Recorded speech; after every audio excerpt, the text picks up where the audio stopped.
안녕하십니까. 오늘은 위장 허위 임차인 인정하라. 명도는 쉬울 것이다. 라는 제목으로 허위 위장 임차인 판별 및 명도 요령에 대하여 제 나름대로 생각을 말씀드리겠습니다. 위장 허위 임차인은 실제로는 임차인이 아닌데 임차인처럼 보이거나 가짜로 임차인 행세를 하는 경우를 말합니다. 앞으로 제가 말을 하면서 위장 허위 임차인을 편의상 통칭하여 위장 임차인이라고 호칭하겠습니다. 이러한 위장 임차인이 발생하는 이유는 채무자 입장에서 낙찰자에게 명도를 어렵게 하거나 이사비용을 과도하게 요구하는 등 채무자가 꼼수를 부려 일반인들의 정상적인 경매 입찰을 방해하는 데 주목적이 있다고 볼 수 있습니다. 그런데 위장 임차인으로 보이는 사람이 있으면 대개 초보자들은 그 물건을 기피하기 때문에 경쟁자가 적어 낮은 가격으로 낙찰받아 고수익을 낼 수 있는 투자 종목으로 경매에 경험이 좀 있는 사람이면 누구나 관심을 가질 만한 사건입니다. 그럼 지금부터 위장 임차인의 유형과 판별 요령을 나름대로 정리해 드리겠습니다. 먼저 첫 번째로 배당 요구를 하지 않은 선순위 전입자가 임차인이라고 주장하는 경우에 위장 임차인이 있을 수 있습니다.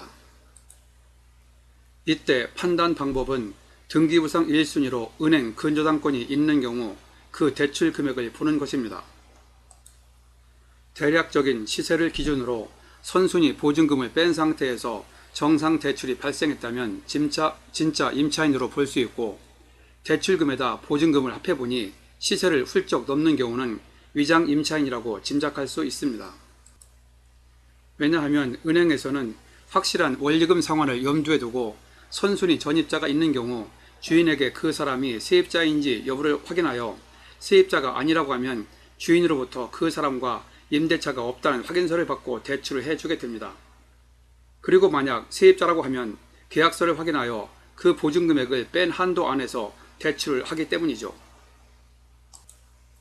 만일 1순위 근저당권이 은행이 아니고 개인 근저당권인 경우는 1순위 근저당권자가 주인을 상대로 빌려준 돈을 받기 위한 목적으로 설정한 경우 선순위 전입자를 문제 삼지 않는 경우도 있습니다.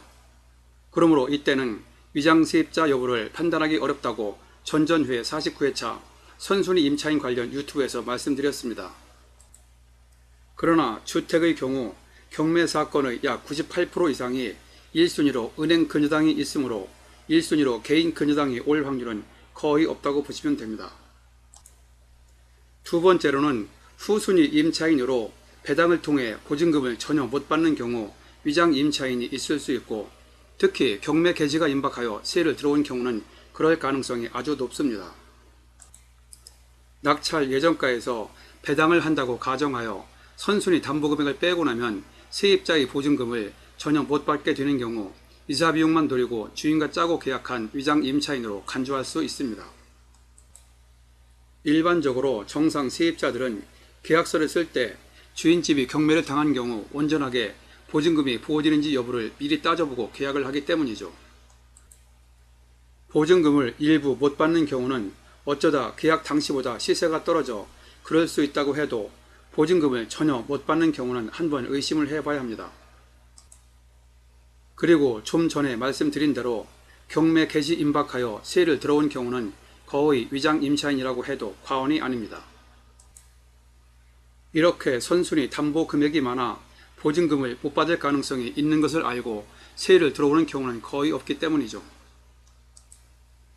간혹 이런 경우 어느 정도 빚이 있는 것을 알고 보증금을 낮추고 월세로 들어올 수도 있는데, 어찌 되었든 경매 개시 임박하여 세를 들어온 경우는 한번 의심을 해봐야 합니다. 최우선 변제를 받을 수 있는 소액 임차인으로 경매 개시 임박하여 세를 들어왔다고 해도 시세 대비 빚이 많은 경우는 중개부동산이나 세입자들이 대부분 계약을 꺼리는 것이 상식이고, 이러한 최우선 변제금을 노리고 경매 개시 임박하여 주인과 짜고 세를 들어온 경우도 많기 때문이죠. 세 번째로 방 개수 등 규모에 비해 세입자가 많은 경우 위장 임차인 여부를 의심해 볼 수 있습니다.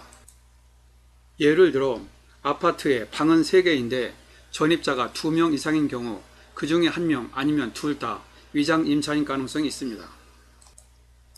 쉐어하우스가 아닌 한 방 3개짜리 아파트라고 하면 대개 한 가구가 통째로 세를 얻는 경우가 많고 어쩌다 방 1개 정도는 세를 줄 수도 있습니다.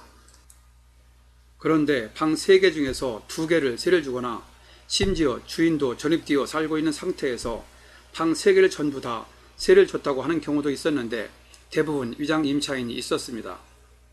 이때 방 3개를 전부 다 세를 준 경우 주인은 어디에 사나요? 그 경우 제가 주인은 거실에 사냐고 물었었는데 있을 수가 없는 경우였습니다. 이런 식으로 욕실과 주방, 거실이 하나인 경우 사생활 보호 또는 불편함 때문에 현실적으로 일반 아파트에서 방 여러 개를 각기 다른 사람에게 세를 놓을 가능성이 아주 적은데 그래서 이런 경우 위장 임차인이 있을 수 있습니다. 요즘에는 주민센터 직원이 한 아파트에 2명 이상이 따로 전입신고를 하는 경우 위장 여부를 미리 꼼꼼하게 확인하는 경우가 많아 이런 일이 발생하기는 어려우나 실제 세입자라고 계약서를 보여주고 미리 짠 주인까지 확인해주면 담당자는 전입신고를 받지 않을 수가 없습니다. 이번에는 위장 임차인들의 공통적 특징과 확인 방법을 알아보겠습니다.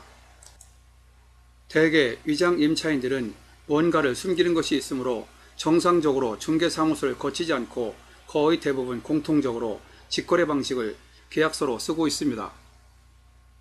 계약서는 낙찰 후 담당 경매계에 기록 복사를 요청하여 정식으로 볼 수 있습니다. 그리고 공인중개사가 서명 날인한 경우도 허위 계약서라 가까운 곳에서는 잘 안 써주니 잘 아는 공인중개사에게 부탁을 하려고 원거리 부동산을 거친 경우도 있었습니다. 이런 경우 왜 직거래 계약서를 썼는지 또 왜 원거리 부동산에서 계약서를 썼는지 따져물어 납득이 갈 만한 해명을 하면 인정할 수 있는데 그렇지 않으면 위장 임차인으로 의심을 해야 합니다. 그리고 실제로 보증금, 잔금 등을 지급했는지 여부를 확인해야 합니다. 허위이다 보니 계약서만 있고 입금 근거는 없는 경우도 많습니다. 또한 위장 임차인이 정황상 거의 확실한데 확실한 근거도 못 대면서 진짜 임차인이라고 고집할 경우 마지막 방법으로 경매 입찰 방해죄 등 명목으로 형사 고소를 통하여 진실을 밝히자며 압박을 가할 수도 있습니다. 그러나 이러한 결정을 할 때는 지극히 제 생각입니다만 형사 고소 얘기는 압박용으로만 활용하시고 실제로는 가급적 자제하시길 권고드립니다.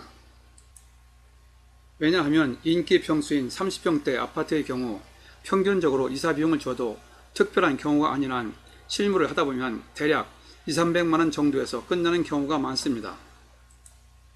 그래서 그런 경우는 입찰 가격을 쓸 때 미리 감안하여 낮게 쓰면 최종 수익률에서는 큰 차이가 없기 때문입니다. 그러므로 제 경험상 원하는 대로 협상이 잘 안되면 미리 예상한 이러한 이사 비용으로 해결할 수도 있는데 형사 고소로 압박은 할 수 있어도 굳이 고소를 하여 경찰, 검찰에 왔다 갔다 하는 시간에 다른 물건에 투자를 하여 돈을 더 버는 게 효율적이라고 생각하기 때문이죠.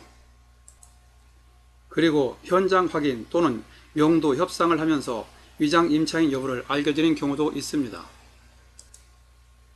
현장 확인이나 명도 협상을 하면서 서로 대화를 하는데 주인과 세입자가 처음에는 존댓말을 하는 척 하다가 조금 시간이 지나서 긴장이 풀리면 자신들도 모르게 원래부터 아는 사이였으므로 친근하게 반말을 하기도 합니다.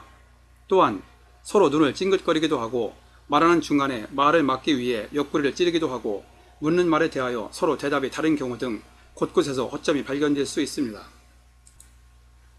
협상 때는 상호 존댓말을 쓰다가 협상이 끝나고 현관문을 나설 때 주인이 안도했다고 생각했는지 위장 세입자에게 편하게 잘 가 라고 인사했다가 제게 들통난 경우도 있었습니다.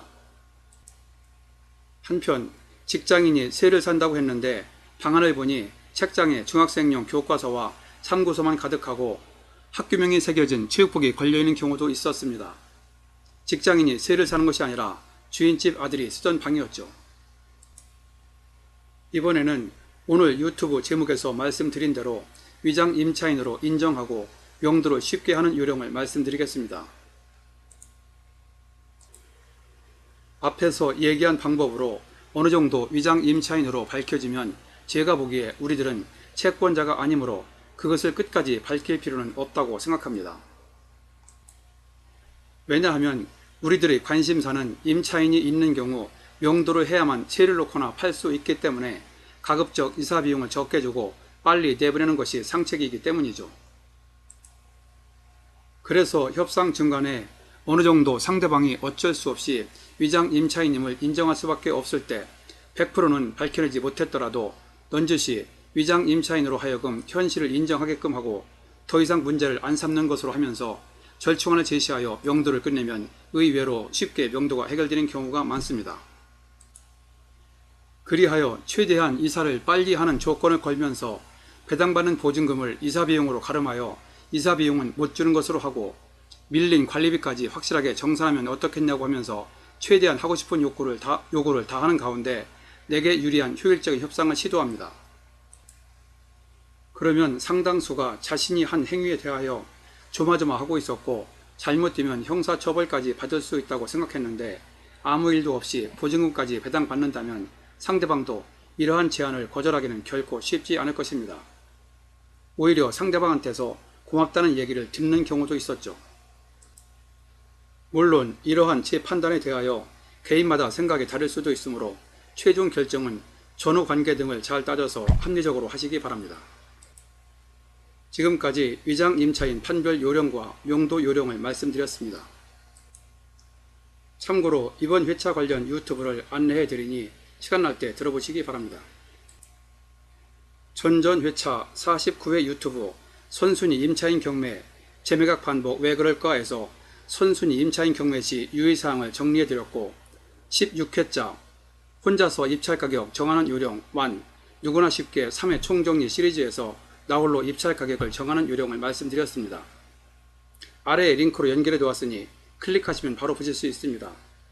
그리고 제가 만든 유튜브는 1회부터 40회차까지만 듣고도 혼자서 웬만한 경매는 실전으로 지금 즉시 하실 수 있도록 핵심 요령 위주로 설명되어 있으니 참고 바랍니다. 본 내용이 여러분에게 도움되었다고 생각되시면 아래에 있는 좋아요와 구독 버튼을 눌러주세요. 좀 더 알찬 내용을 만드는 데 큰 힘이 됩니다. 참고로 구독은 무료입니다. 감사합니다. 그럼 다음에 또 뵙죠.